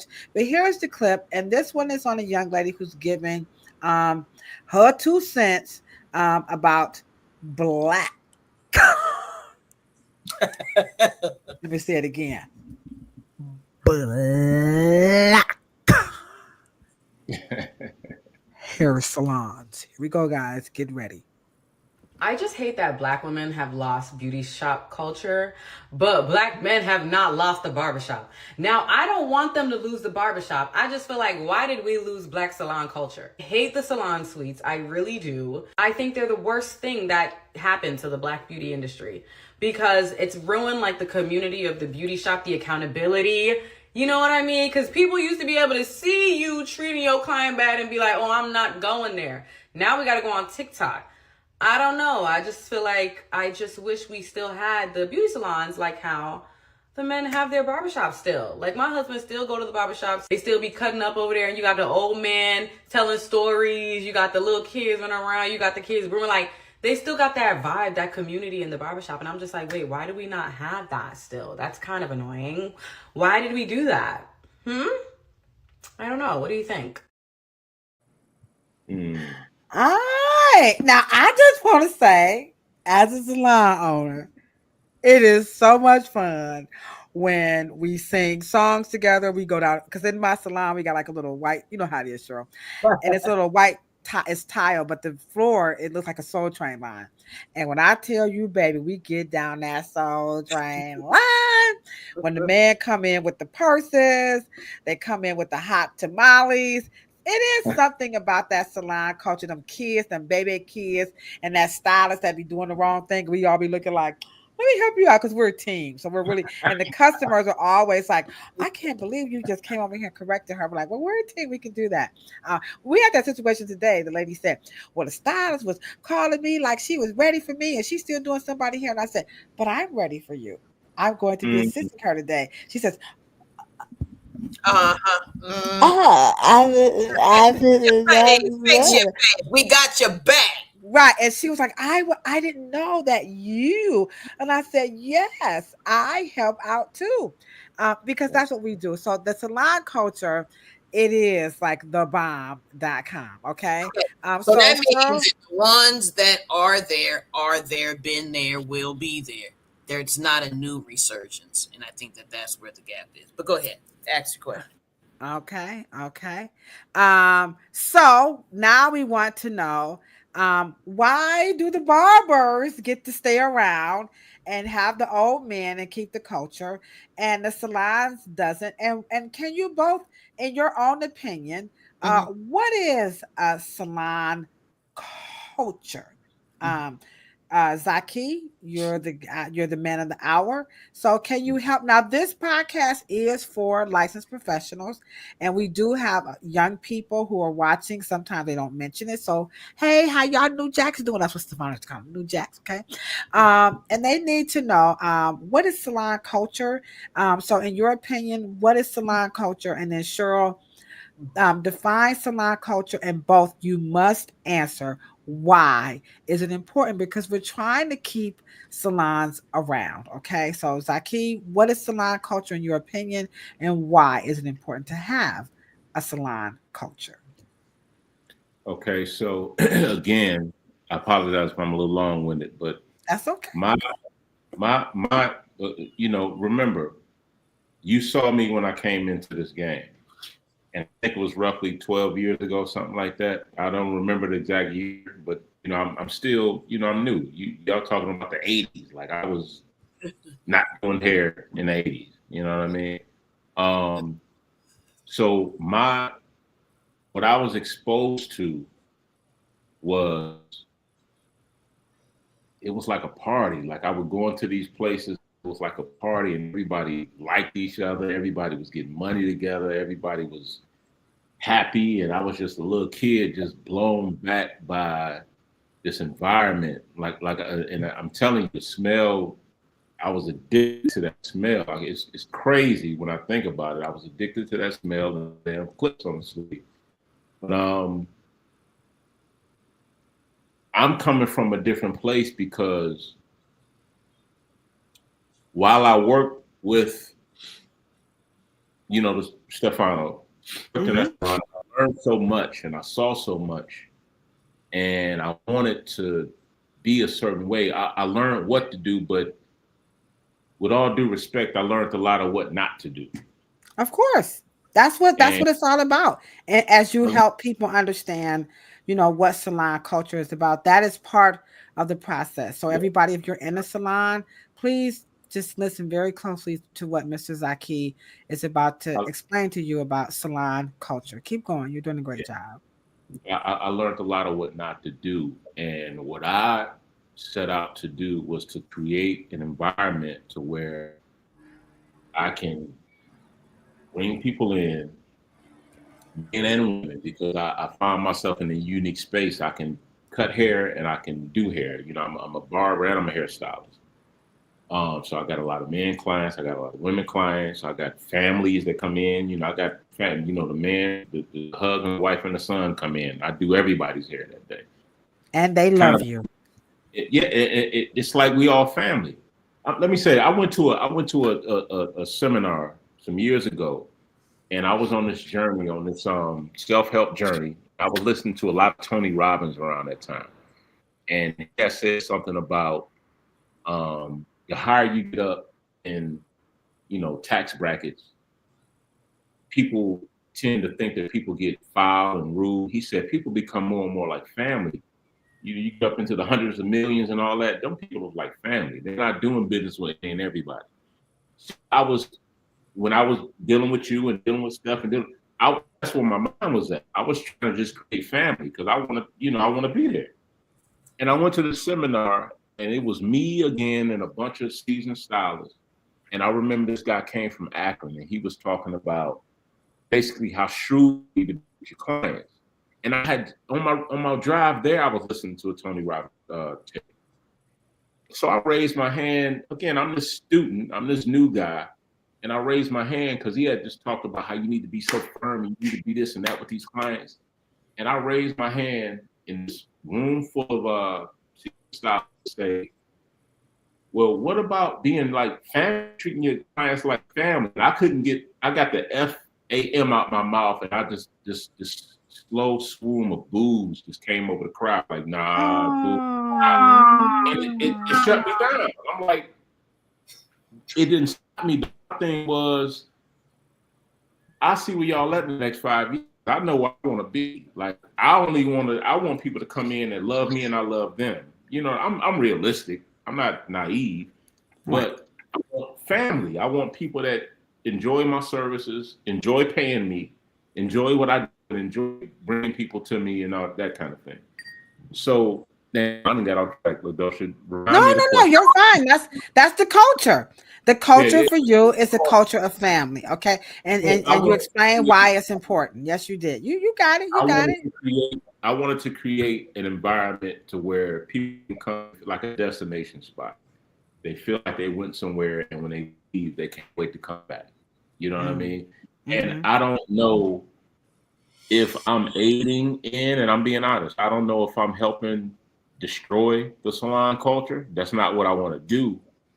But I think we all need to keep in mind time. So if you got a salon where you got 10, 15 stylists in there, 5 or 6 stylists in there, like I would love to be in an environment, like you say, y'all line dancing and kicking it and put a Soul Train line and all that. You know, I've never experienced that. I didn't experience that. I heard a lot of jokes and all that, but I never experienced that. So that would be a lot of fun.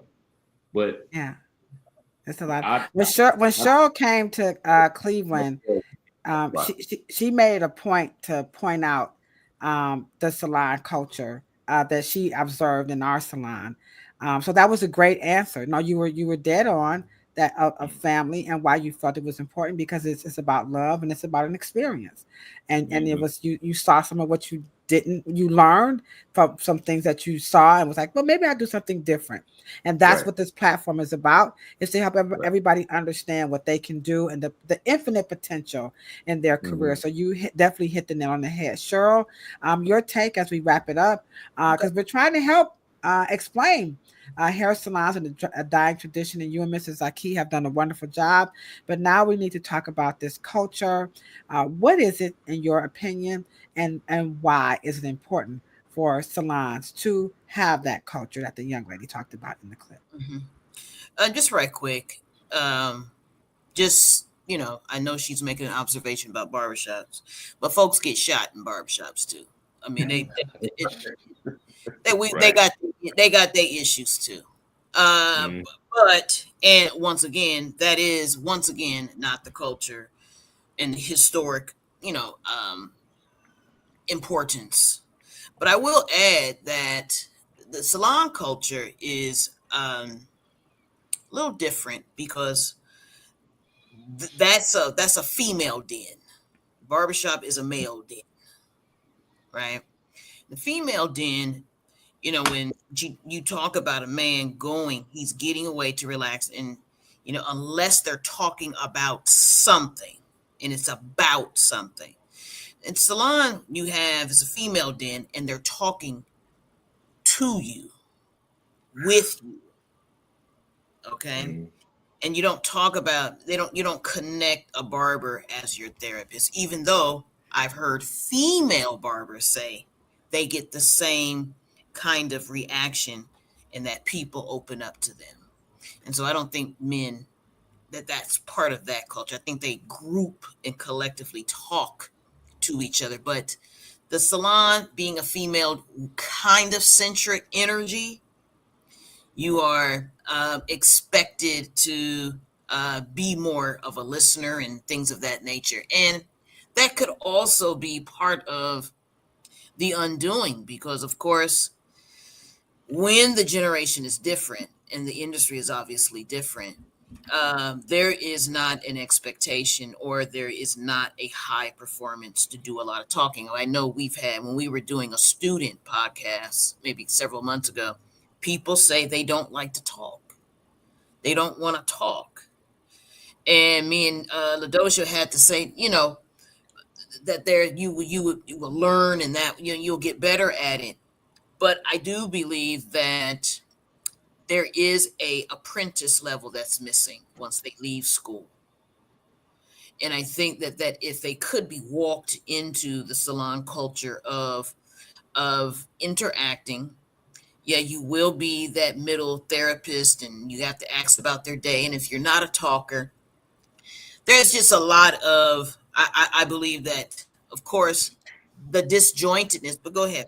I know you Yeah, want to. because I just want to interject. This is where a salon setting comes into play, because in our salon, when you have a coordinator who knows the individual, right?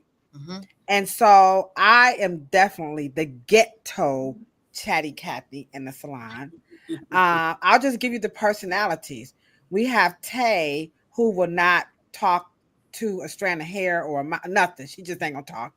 Kendra talks even less than Tay. Tay will chime in. We got Spritz, who's this flaming gay guy. Oh, my darling. Oh, yes, I will snap his in. And they We expect we that. have we You know, have we have we have Christian, who's the granola baby. Everything is, oh, you don't want to hurt the animals. Oh, you got to eat the granolas. This and the third. You have Shan. He's the uncle. Then you have Chris. She's like the auntie. And so what we do is that we can assign the customer to the personality. And because we do understand there are customers, I don't care how good Ladosha is. I don't care nothing about her having 25 they years. She want Mr. cannot. Script. Right. Yeah, I want Kendra. Right. I want Kendra to do my hair. And so the salon does have the ability, if they have that culture, again, that's why the culture is important. If you're in a setting, if you're by yourself, then you could do what Mr. Zakee just said.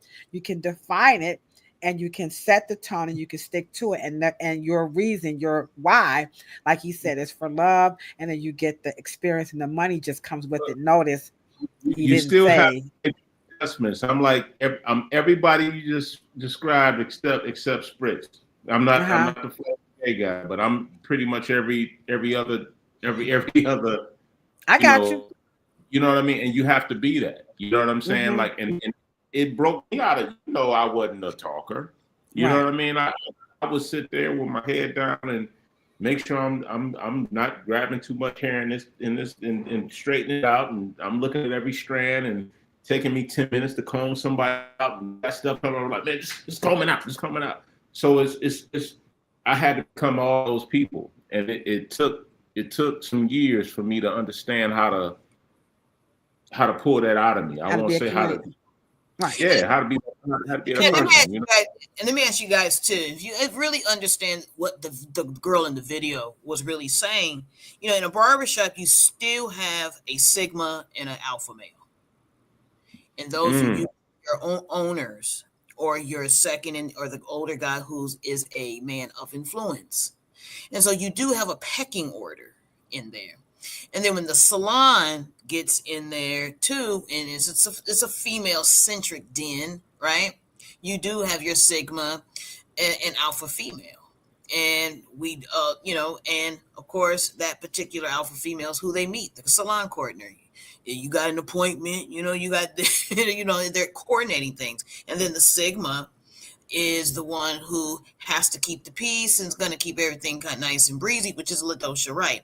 And so when you don't have it, and you can't be under someone's tutelage and leadership, and that kind of check and balances and of course other components which you talked about earlier, it's just not Mm-hmm. there.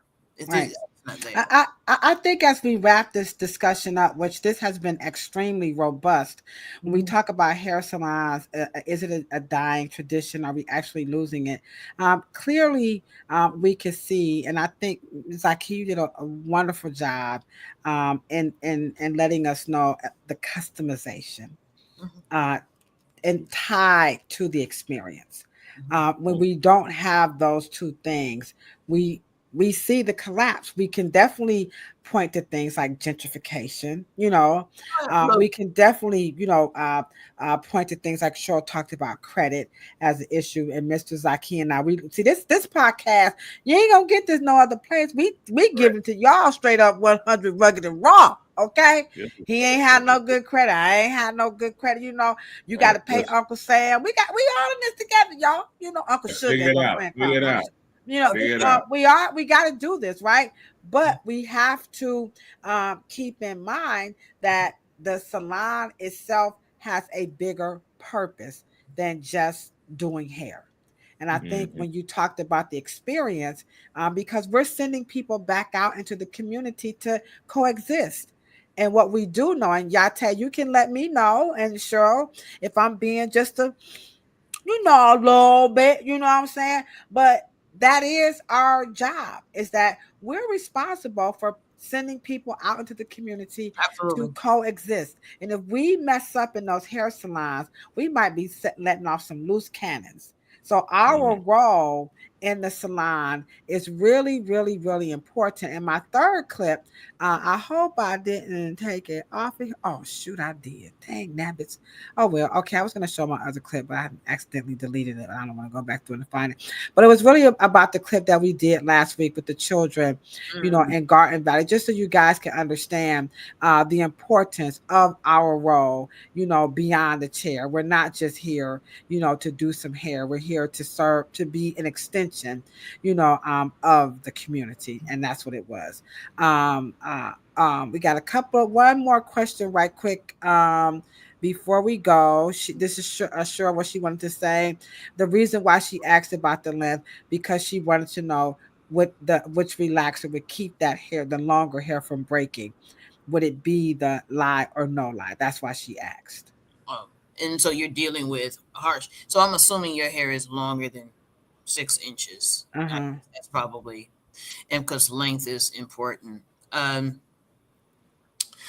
will go with the and both depends on your home skills, how good you are at what you're doing at home. Because if you go with the milder one that leaves a little more cuticle on the hair shaft, it tends to be drier. And if you're not cognizant about keeping it moist and being able to stay on top of it, then you may get into a little issue there. But if you go with the strong one and you go with the sodium, and but I think you should probably, I think you should go with the sodium. Yeah. Yeah, if you have longer hair, I would go with the sodium too. You don't have as many buffers, because the straighter, it'll be nicer for you to manage. So if the hair is longer, go with the lie. If the hair is a little bit shorter, then you can go, with the no lie, depending on, like you said, how much texture you have in the hair. Go ahead, Cheryl. I suggest you go to a salon. That too. And with that being said, you can fly into Cleveland. Tell them where your new salon. That is not a home hairstyle. Yeah. Tell them where you're located. Give us all your social media, all that good stuff of where we can find more information about Frequency Hair Studio. And I'm just going to put this up right quick. Go ahead. Nice. So the new address is 4604. That's all up there. 4604 Turney Road, Garfield Heights, Ohio. I heard earlier you said Cleveland Heights. Is actually Garfield Heights. Yeah, sorry. It's Garfield on the flyer. Yeah, it's on the flyer. I said, I was a little excited. It's all good. It's all good. And at Frequency Studio on social media. Right now, it's a lot of pictures. I'm going through the whole process of deleting all old photos. It's kind of like I'm hitting a reset on my life. It's not just the salon. Everything in my life is like good for you. Getting a reset. Absolutely. So I'm deleting a lot of I got remarried 2 years ago. My second year anniversary, second. So my social media ended up being a bunch of wedding photos. So I'm getting all them off my social media. That's okay. We love. We got you though. So I'm about to start uploading everything, just promoting the new salon. So Frequency Studio on social media, Frequency Hair Studio, freehair.com website. Yeah, I mean, I'm I'm thankful. Thank you for allowing me to share this platform with both of you all. Ladosha, I love you. I appreciate you. Ladosha has been there for me for many, many years. I've learned a lot. She's you talking about a pillar in this community. She's a pillar. And Miss Morrow, like I said, I caught on late. I didn't realize who I was online with. So it's an honor to be on here with you. And I pray I get to meet you face to face one day.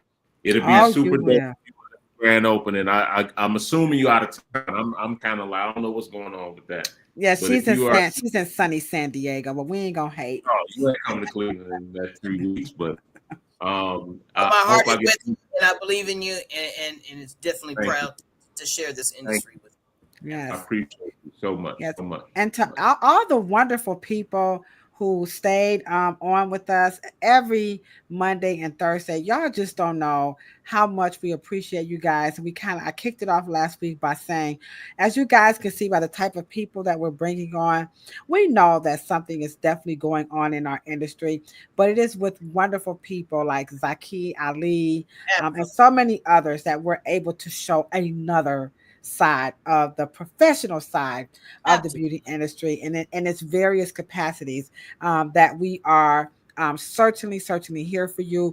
We will be back here on Monday, and as the lady talked about, we don't know what an afro is because we talked about natural hair ain't black hair, but we do need to find out what is afro hair. Okay, so we're gonna talk about this now Monday. The podcast is about the dumbest shit that people say about black hair. So this natural hair movement cannot seem to tell us what afro hair is.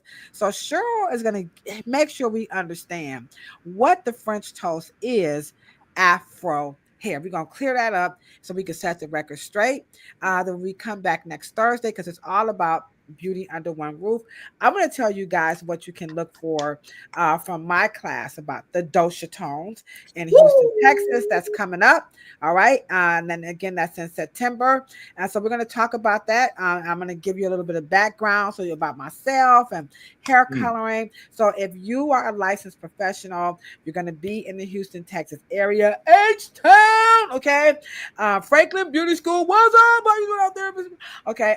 So I want to talk about that, and then that following Thursday, Cheryl's going to talk about her class because we want you guys to join us at the Beauty Under One Roof Afro Hair Summit this September. Okay, Mr. Zakee. I'm gonna give her a prelude.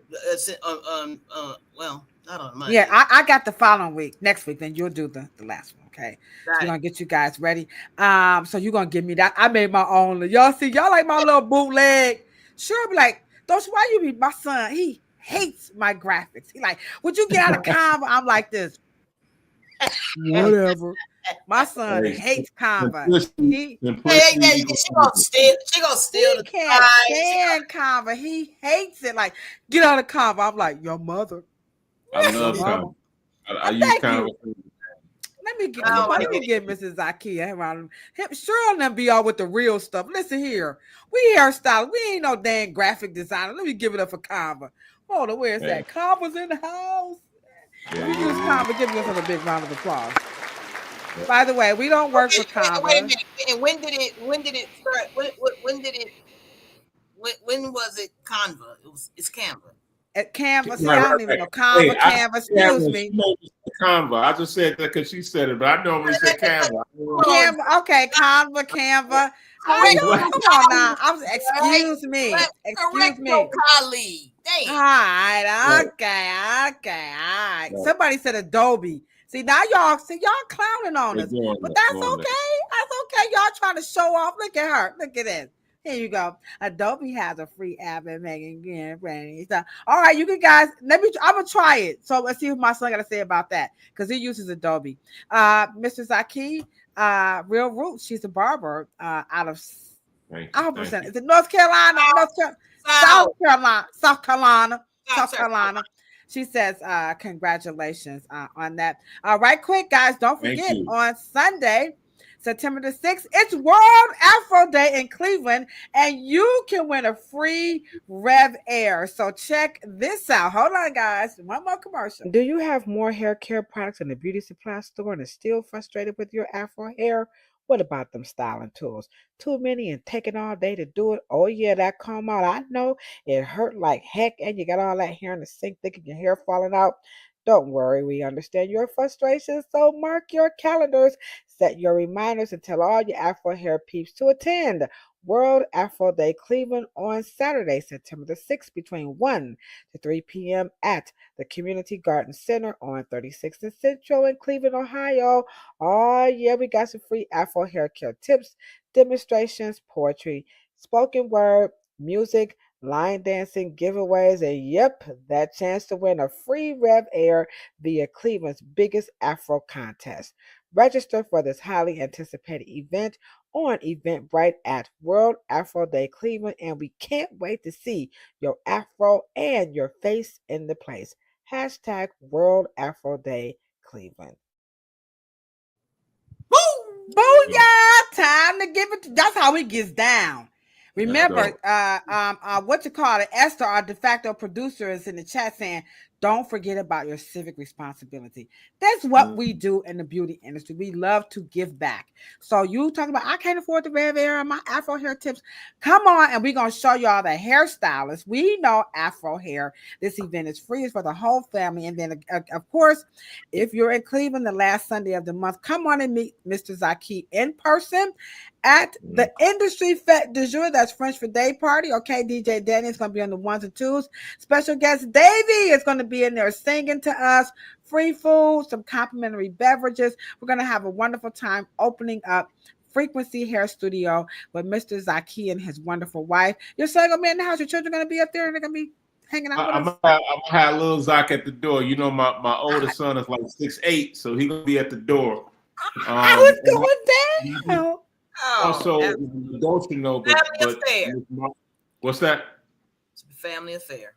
Yes, ma'am. Yes, ma'am. So I'm also an audio guy. I'm a music producer, engineer. I mix independent films. I just finished mixing a feature film for Studio Zero, iFilms, and all that. So yeah. I see him. It's gonna be an electric evening. I promise that. You know what I mean? All right, we're gonna be, y'all know I'm gonna be live acting a fool. Oh, and I'll be up there next week, you know, outside with me and Mr. Latif. Yo, everybody is Key Lolo. Hey, he popped up on me. That was either today or yesterday. He said he was coming up, and I opened the door. He just walked in with the camera, like, "Oh, yo, like, let's go. That's what we do. Yes. That's that love. Yes.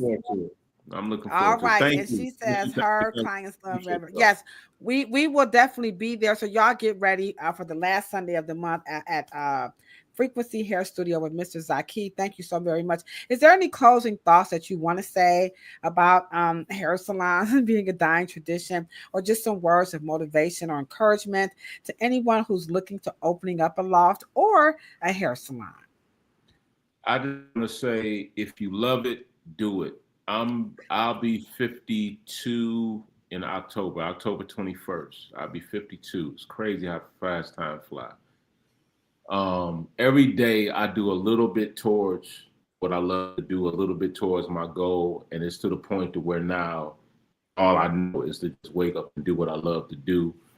And I promise you, if you commit to doing what you actually love, you know, and commit to trying to find your purpose in life.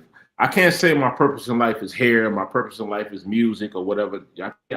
I'm not able to say that yet, but part of my purpose is definitely people and community and being that person that I deal with a lot of people, and I'm thankful to be the nucleus of a lot of different situations. So I would say, if you want to hear, do it, you know, but don't half-ass do it, you know, do it. And do it. That's all I can say. As Mama would say, do it right, and god dang nabbits, don't do it at all. I got you. Thank you so much. Of course, we're gonna have you back and let us know how things are going, because we try to act like we Oprah Winfrey. You know what I'm saying? You come on back on the show. Y'all videotape the event. That's all I'm saying. Yeah, we're gonna make sure it happen. We're gonna make sure it happen. Cheryl, close us out on hair salons, a dying tradition. We're gonna let you guys get on up out of here. Cheryl's got under a minute to let you guys know her closing thoughts on hair salons, a dying tradition. Keep them motivated, Cheryl. Come on, y'all. We can't let this industry die out. Right. One thing that I can say it is that our passion is to not ignore it. We do see it. And for us to join together and use my eyes. And now there's 2, 4, 6. There's 6 pair of eyes that are willing to talk about it because we're willing to confront it. And we love our clients. We love this industry. This is all I know. And so this is, we are determined, just as much as Zakee says he's determined and passionate about his personal little corner of the world in this industry. But the industry has served our people for 120 years in North America. And so we are a part of that grand story. And so we're determined, if you guys are patient with us and hang in there and give us suggestions, and we're in it to win it. That's it. Like the lotto. You got to be in it to win it. So you know what we say when we're signing out? We'll see you on Monday at 6 o'clock, right? We're always saying good, better, best. Never let it rest until your good is better and your better is best. Thank you, Mrs. Zakee, and I will see you on the 30th. No, I'm going to see you next week because I'm coming out there and go live. All right, deuces, my good people. We love y'all. Thank you so much, Mrs. Zakee. Tell your wife I said, hey, boo. I promise you I will. I promise you I will. All right. And don't forget, y'all. It's been such an honor to sit on this platform with you, Ms. Morrow. It's been an honor. I appreciate Thank you, Zakee. Likewise, sir. All right, and don't forget, get ready, y'all, for Beauty Under One Roof. It's going down in H-Town. Come on, y'all, get y'all tickets and have a drink. Holla! Professionals, trichologists, innovators, and icons. The Afro hair education you've all been waiting for happens this September at the Beauty Under One Roof's Afro Hair Summit 2025 in Houston, Texas at the Hilton North near Bush Airport. 2 dynamic days of Afro hair education featuring the world-renowned cosmetic trichologist Cheryl Morrow and certified master colorist Ladosha Wright. This summit includes a marketplace, Afro hair fashion show, panel discussion, day party, and concludes with a featured documentary film by Michael Sterling, American Curl, The Rise and Fall of the Curl. You can receive free shuttle and breakfast using the Beauty Under One Roof code. Visit us at beautyunderoneroof.com to get your tickets now. #Beauty Under One Roof. Deuces.